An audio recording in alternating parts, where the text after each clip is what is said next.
Hi guys, Mr. Lees doing the SQA Higher Mathematics from 2018 paper 1, and I'm just going to do question 3 and 4 here. So for question 3 you're given a function that they call h, given in terms of x, which is 3 cos 2x.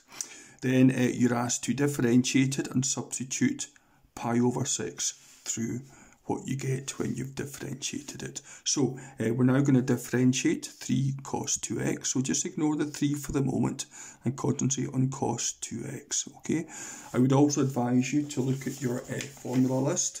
So for differentiating cos 2x, a is 2 in this case, minus 2 sine 2x. So cos 2x becomes minus 2 sine 2x. 3 times minus 2 gives minus 6. So h dash x is minus 6 sine 2x. So let's put pi over 6 through it, or in this case I'm going to change pi over 6 to 30 degrees. Pi is 180 degrees, divide that by 6, you get 30 degrees. So putting 30 degrees through it, replace x with 30 there. 2 30s are 60. So we have minus 6 times the sine of 60.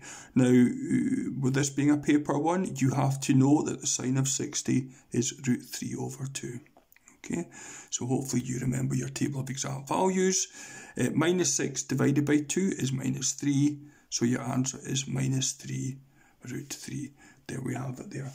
And for question 4, you're given a circle, and you're asked to get the equation of a tangent coming off it there, meeting the circle at 8 minus 5, and you're asked to get the equation of the tangent. So what we need to do is get the coordinates of the centre of this circle, and then get the gradient from the centre of the circle to this point. This will allow us to get the gradient of the tangent, and we'll take it from there. So let's first of all concentrate on getting the centre of that circle. So when your circle is given in this format here, x squared plus y squared, take 12x, take 6y, take 23. Okay, I would always advise you to look at your formula sheet and just check which of these is the one we're going to use, and this is it here, we're going to use that one. It represents a circle, centre minus g minus f. We're not so worried about the radius for this sum, let's worry about getting the centre. Okay, so we have x squared plus y squared, take 12x, take 6y, take 23 equals 0, copy the appropriate equation below it, and you can now see that 2g is minus 12, so g itself is minus 6. 2f is minus 6, so f is minus 3. C incidentally is minus 23, but we won't be using that. The centre of the circle is the negative, the opposite sign to g is the x coordinate, and the opposite sign to f is the y. So minus 6 becomes 6, minus 3 becomes 3. So the centre of that circle is 6, 3. So if I just go back to this one here, okay, I now know that that is 6, 3.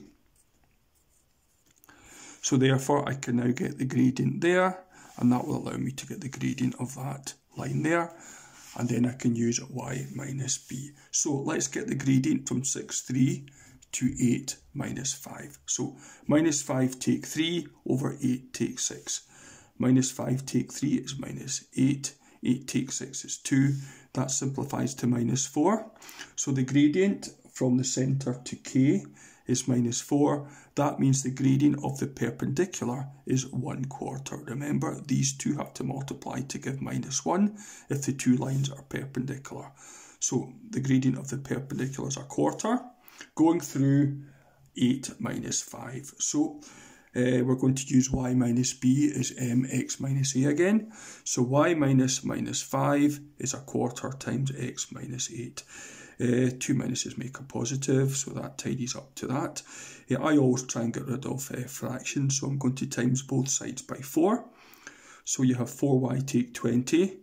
4 times 1/4 makes 1, of course, times x take 8, just leaves you x take 8, of course. Now let's just simplify that. 4y take x equals minus 8 take 20. So 4y take x is minus 28. And that's that one done.